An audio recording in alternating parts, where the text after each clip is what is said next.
This week, hardware bugs, DNA knots, and Marvel galore. All on Geek This Week.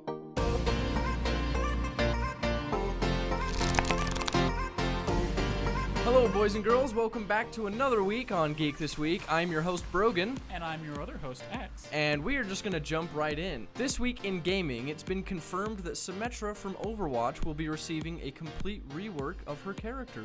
The hard light-wielding hero has always filled a niche area in play. The original announcement actually came a few weeks back, but more details only recently came out in an interview with Invitational Global, where Timothy Ford, the lead software engineer behind Overwatch, said, "One thing we can tell you is that Symmetra will turn from a support hero to a defense hero after the remake. Our aim is to make the usage of Symmetra even more flexible." While the Overwatch community is a little concerned about reworks of this scale, we are still interested to see what this rework is going to hold. Quantic Dream CEO David Cage has sued several French media outlets for reporting negatively about its working conditions.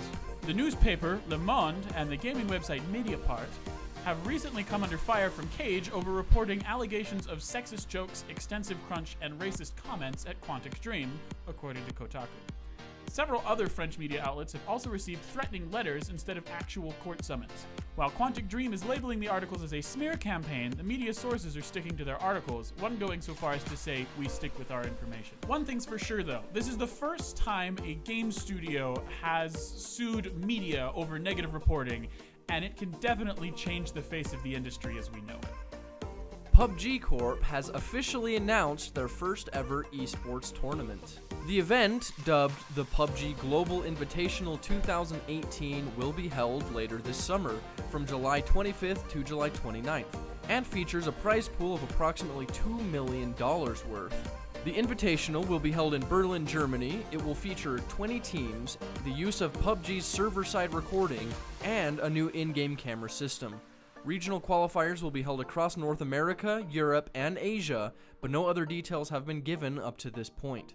Be sure to stay tuned to the GeekWave channel to keep informed on all the details as they become available. This week, in movies and television, the first trailer for Netflix's The Rain has dropped, and it has us wondering if we should even go play out in the rain at all. The Danish-made Netflix original features two siblings on the hunt for their father in a water-driven apocalypse, where contact with water seems to be synonymous with contracting a deadly disease.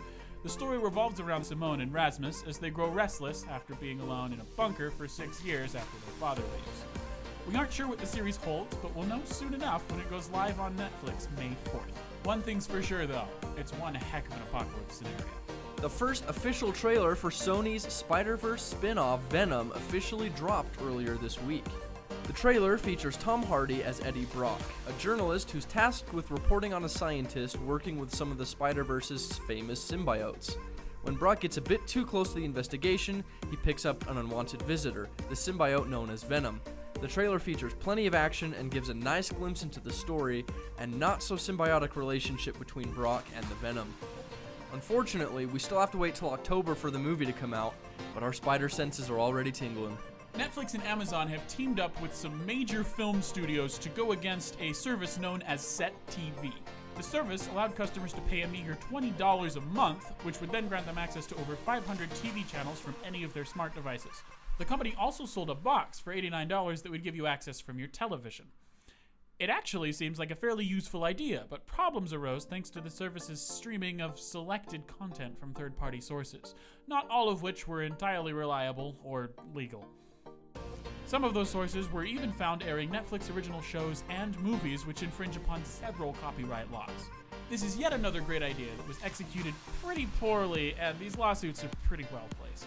This week in tech, due to NVIDIA's recent announcement of a new microarchitecture known as Turing, it is also likely that they will be releasing a new line of GPUs later this year, utilizing the new technology. Some fairly convincing potential specifications for these cards, which many are referring to as the GTX 1180s, have already started popping up online. To the surprise of many, the 1180 is only supposed to feature a 256-bit memory bus, as compared to the 352-bit memory bus that was in the 1080 Ti. On the other hand, however, it should still be using GDDR6 memory, which allows for much faster transfer rates. The cards are also rumored to start at $700, which is $100 more than the 1080 Ti and $200 more than the 1080 when they first launched. I'm sure we have data miners to partially thank for this, but it doesn't seem like graphics cards are going down in price anytime soon. The most recently discovered bug in Nintendo Switch consoles isn't able to be patched by anyone. The bug was found in the hardware of the Tegra X1 system on a chip. This bug allows non-licensed software, such as an entire Linux operating system, to run on the Switch via a workaround in the boot ROM. For now, every last Nintendo Switch will have this vulnerability, but luckily it appears hackers won't be able to exploit the glitch. The bug does, however, allow a user to more easily play with hacked ROMs and pirated copies. There's nothing Nintendo can do now other than play a cat and mouse game trying to prevent users from using these hacked ROMs. Oh, the irony. This week in science, in quite an amazing discovery, scientists have discovered the existence of a new DNA structure aside from the double helix structure that we all learned in high school. The new structure, named the I-Motiff structure by scientists, looks more like a twisted knot of roller coaster parts than anything. According to researchers at the Garvan Institute of Medical Research in Australia, even though it is generally only found in a small portion of the genome, it is quite a bit more common than they expected. Similar DNA structures were actually discovered in the 1990s, but until now, it was assumed that these structures could only exist in highly acidic environments, not within living cells. Turns out, differing levels of acidity simply affect its ability to fold and unfold into different patterns. It makes you wonder how much of the human body we still don't understand. Lastly this week, the University of Utah went viral due to its so-called cry closet. The creator, Senior Nemo Miller, has said, "I think everyone just needs a safe space sometimes, even if it's in a very public place." The 400-pound standalone closet is located in one of the busiest corridors of the Marriott Library, but offers some private, if not quite soundproof, respite from the stress of finals. Though the outside appears foreboding, the inside is full of soft fabrics and stuffed animals. This is definitely a welcome addition to finals week, and we're hoping that other universities follow and do it as well. I know I'll be using it. And that's all we have for you geeks this week. Be sure to leave us a like, subscribe, comment, go hit that notification bell, and we'll catch you geeks next week.